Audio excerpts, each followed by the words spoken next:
Hello, and welcome to the very first show of Vibrant Living. My name is Dr. Lisa Lanzara-Bazzani.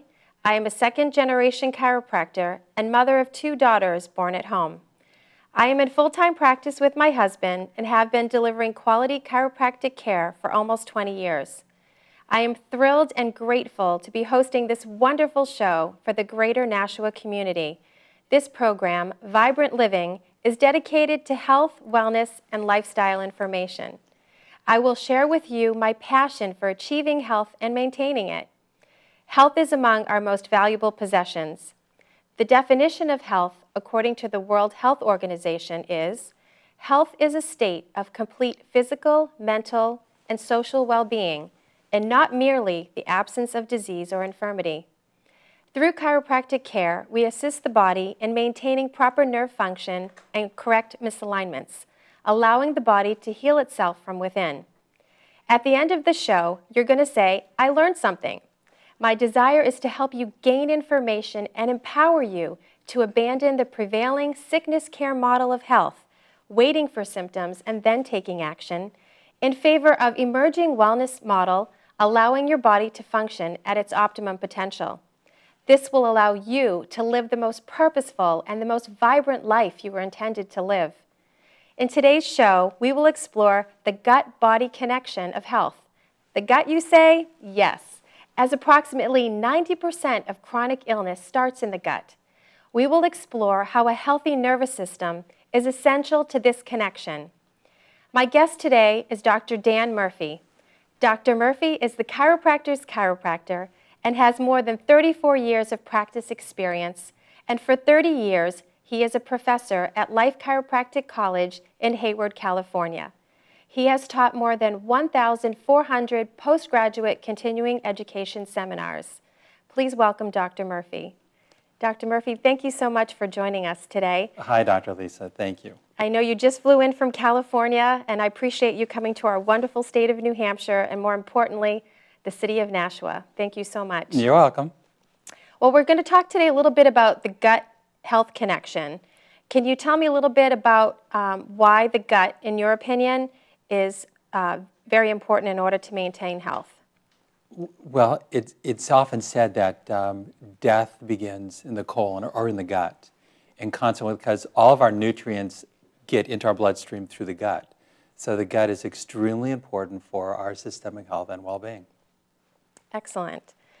Do you recommend anything in particular as far as a type of vitamin supplement for someone to ensure that their gut stays healthy?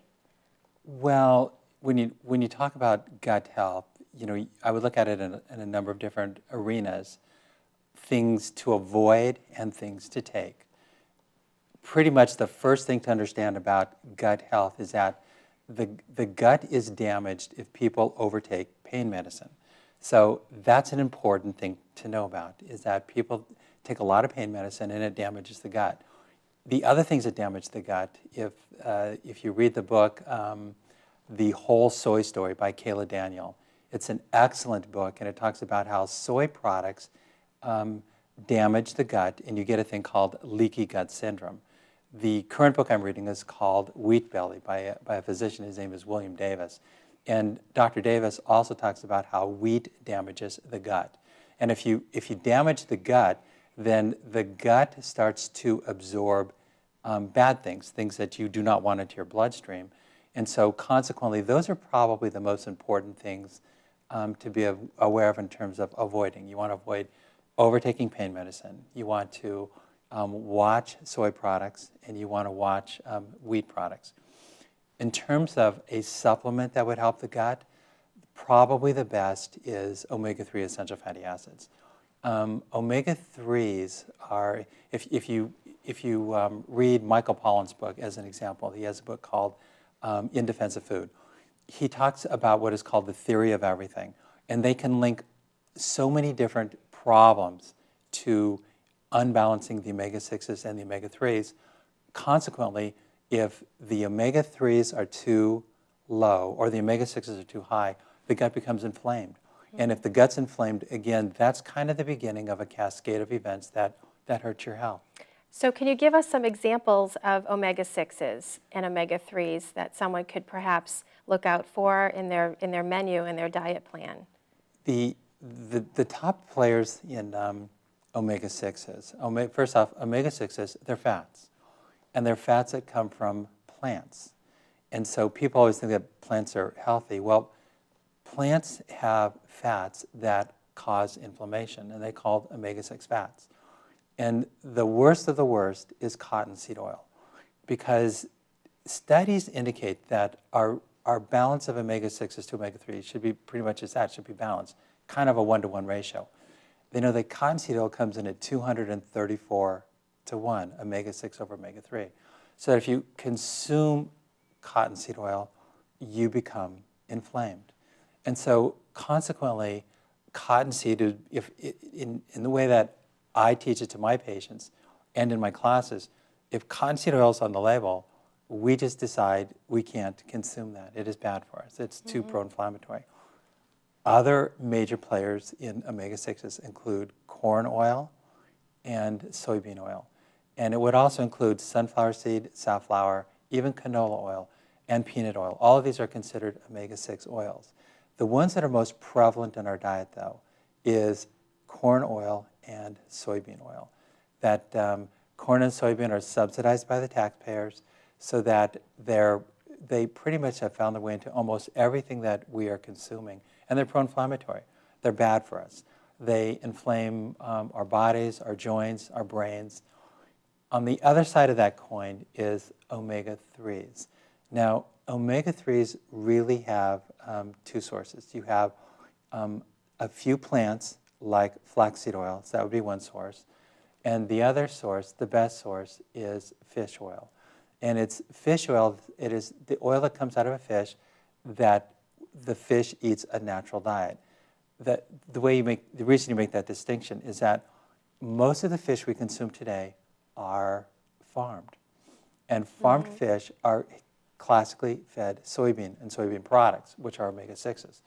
So it has to be a wild fish. So if you read that book, it's called For Fish by Dan Greenberg. It came out a couple years ago, I think 2010. And he talks about how farmed fish, most of the fish we consume is farmed, is fed soybean oil. Well, natural wild fish don't eat soybeans because it's not part of their, it's not out of the water. So natural wild fish eat algae or downstream algae products, and they're omega-3s. And the omega-3s are anti-inflammatory.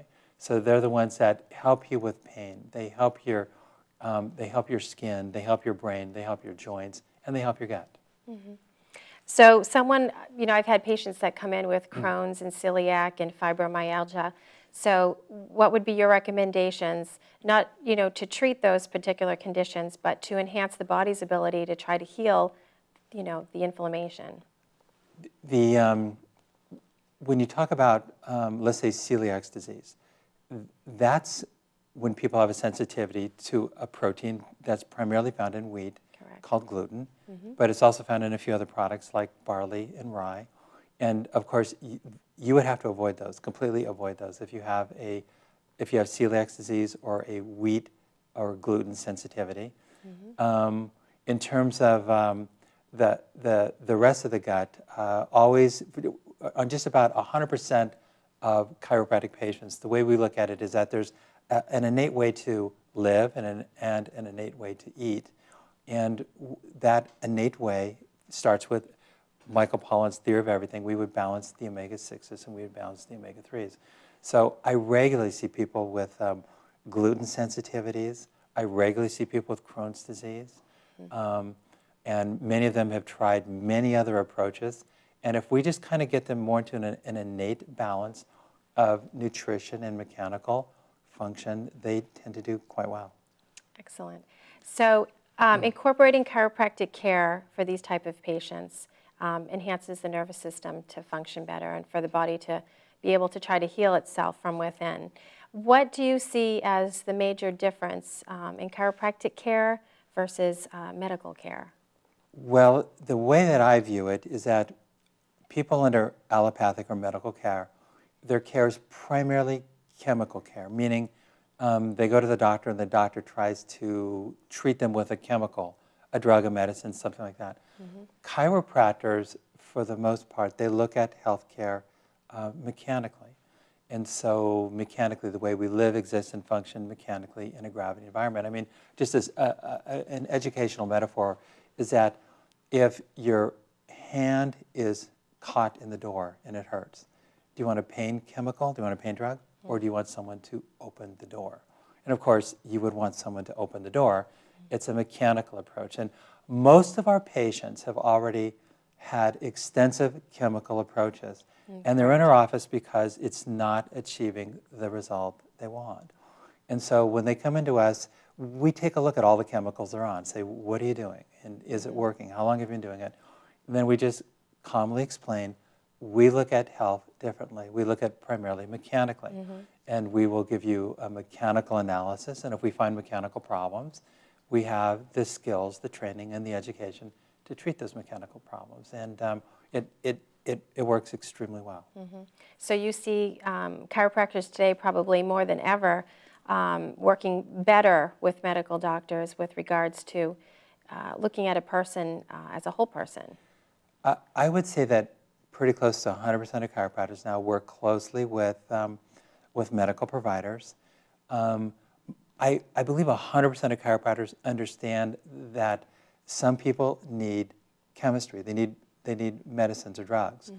Part of what we try to get out is the message to the medical community that a lot of their patients need a mechanical approach, and that we are the go-to provider for that. And so we have a network of providers in our area that understand this, and they refer us lots of patients. In fact, most chiropractors now even treat medical providers, medical provider families, just because of the differences in the way we approach health. And the win is for the patient. I mean, the patient gets the best of both worlds, ideally. Absolutely. Thank you. So what do you see as the most important chiropractic message for America and actually for people here in Nashua? The chiropractic message really has not changed in over a century. I mean, chiropractic started in 1895, and if you read anything at all, or if you listen to any news programs, America is in trouble when it comes to healthcare. We spend $2.6 trillion, and yet we are not healthy. In fact, I think the current estimate is we're number 37, and this is a problem.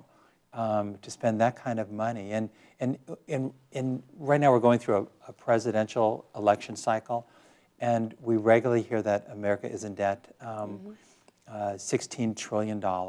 But what is interesting about that number is they don't have to count any of the debt that they're going to have to pay for, like Medicare, which is part of our socialized healthcare delivery system. And if they added in the Medicare debt, it is actually $62 trillion that America is in debt. So these are huge numbers. I mean, they're numbers that are so hard to even imagine. The important thing is that they're increasingly realizing there isn't enough money to treat everyone who is sick, that the chiropractic message is try to stay healthy. And that's our message. Try to stay healthy. Try not to get sick. Try not to get to the point where you need all of these expensive interventions that don't work. In fact, I was just reading to my class the February 27 issue of the political magazine Fortune. There's an article in there on cancer. And this cancer research is saying that the first step in curing cancer is preventing it in the first place. You know, what would you do to prevent cancer? And so that's kind of the chiropractic message, is like, let's try to stay healthy. Let's do everything we can to make sure we don't get cancer and heart disease and Alzheimer's and arthritis. And those are kind of the strategies that chiropractors talk to their patients about prevention. That's the chiropractic message.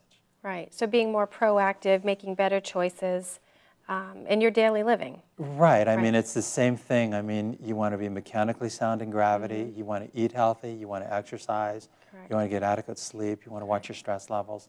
I mean, this is pretty much the center of chiropractic clinical practice. These are the messages that we share with our patients all day long, every day. Absolutely. So a lot of good health is about how you eat, how you move, how you think.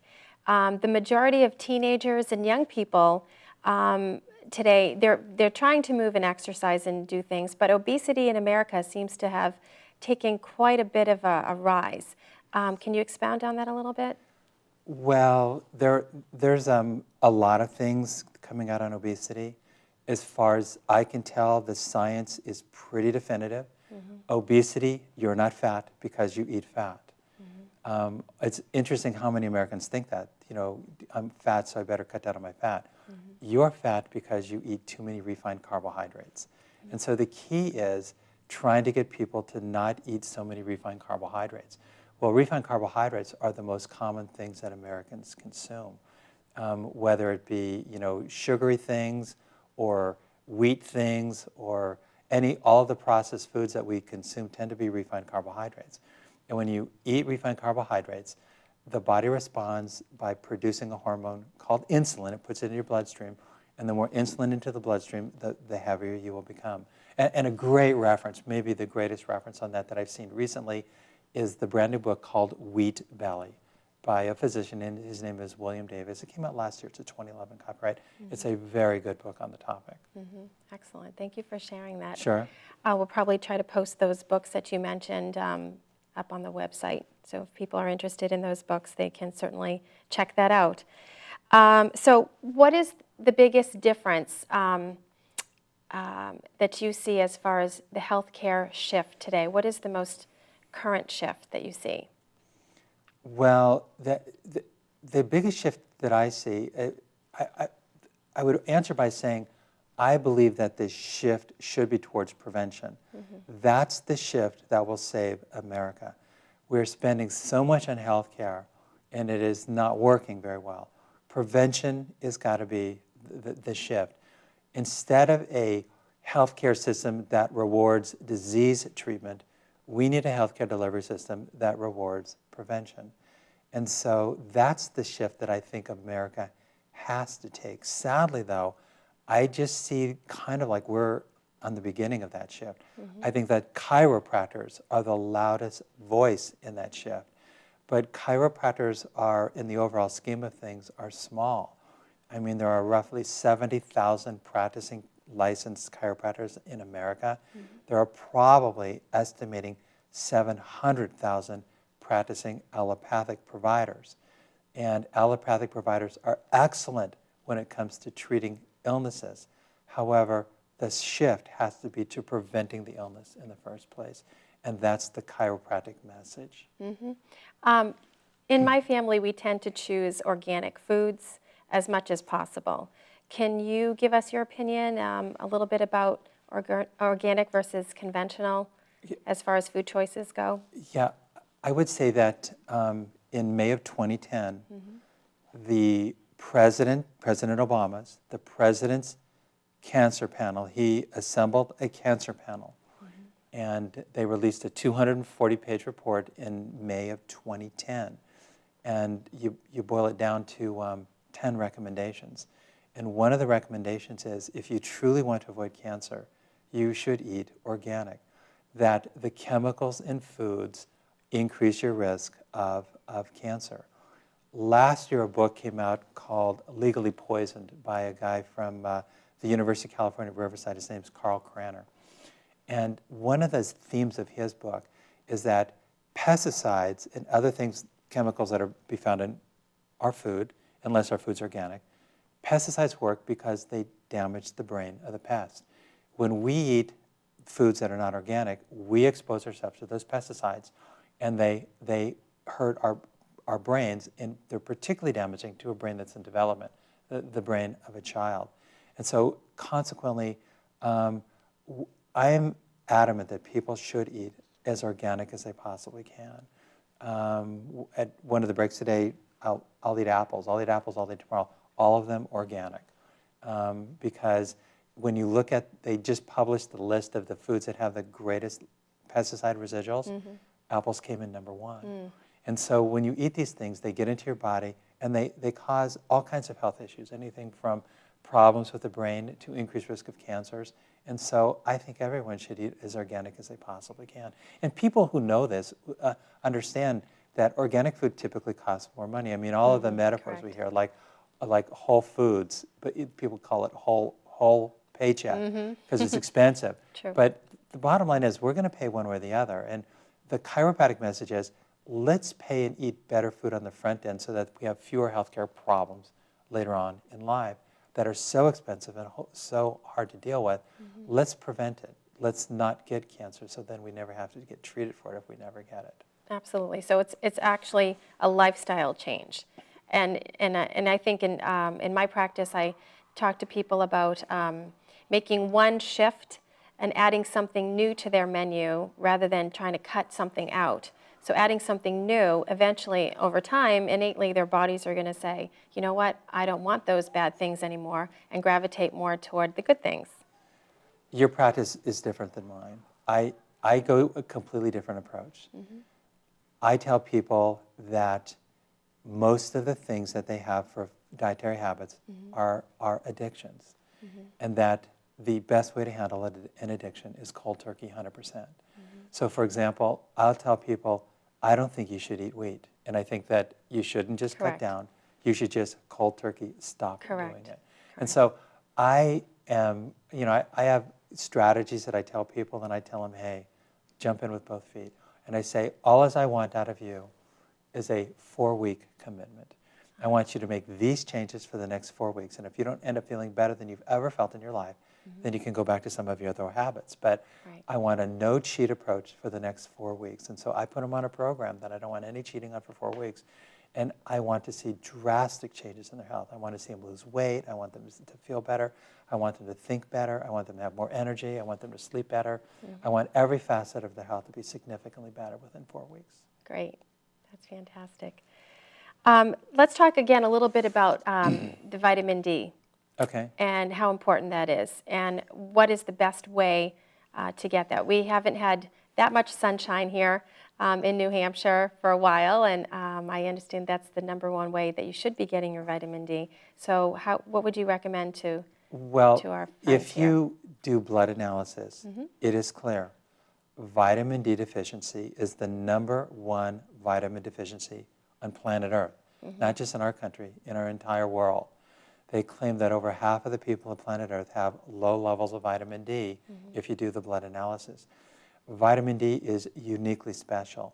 We only have about 22,332 genes in our genome, or in our DNA.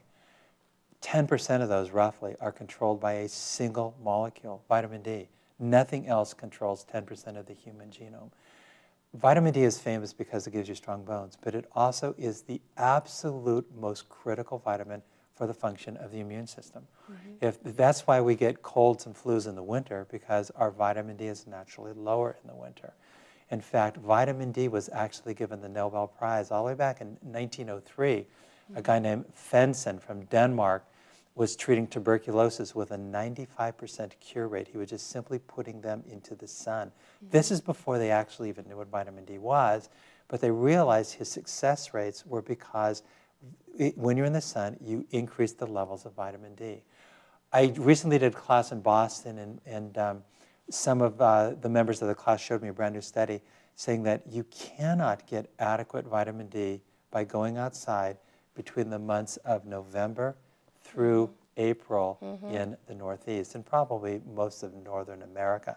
And so the result is, they say, during that period of time, you should supplement. You should actually take supplemental vitamin D. You cannot get adequate vitamin D from eating good food. It has to be either through sunshine or through supplements. And the current studies, I like the studies by Michael Hollick. He's the world's leading authority in vitamin D. He wrote a book a couple years ago called The Vitamin D Solution. And we tell people they should take 5,000 international units of vitamin D every day. So I do it. Everyone in my family does it. There are studies that say you can almost eliminate the incidence of colds and flus if you do that. Plus, there's other studies from my alma mater, the University of California, San Diego, claiming that if you get your vitamin D into the sweet zone, into the optimum zone, you could drop your risk of cancer by about 75%, all cancers. In fact, part of what Michael Hollick says, if you get sun, you get increased risk of melanoma, but you get drastic decreased risk of breast cancer and prostate cancers. So they say that a small increased risk of melanoma is way offset by drastic reduction of prostates and breast cancers.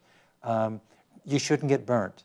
You don't burn your skin, but getting into the sun every day for 20 minutes with bathing suit attire, you know, for women, shirts off for guys. Any day, though, you cannot do that. You should probably supplement with 5,000 international units. And you fine-tune it. You fine-tune it with blood work. Now, is any type of vitamin D, getting it anywhere, the same, or is it different depending upon where you get it, the quality? What do you look for quality? There's controversy. Almost everyone will say that the best is vitamin D3, or what they call 1,25-dihydroxycholecalciferol. A few people will say it doesn't make any difference and you can actually do vitamin D2. We recommend people do vitamin D3, 5,000 international units. I don't know that, I think that almost all vitamin D3 is equivalent, but your audience should know that sunshine and supplements isn't the end-all in vitamin D. Both sunshine and supplements still have to be converted to the active form by both your liver and then by your kidney. So if you have problems with either your liver or your kidney, you could still end up being vitamin D deficient even though you're getting lots of sun and lots of supplements.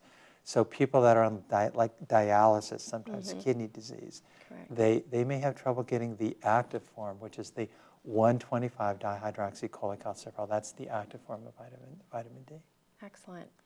Well, Dr. Murphy, it sounds like that we've covered quite a bit in this short period of time. I want to say thank you so very much for being with us today. And to our audience, I want to thank you as well for taking time out of your day to be with us. And remember, it's your extraordinary life, and live it vibrantly. Thank you.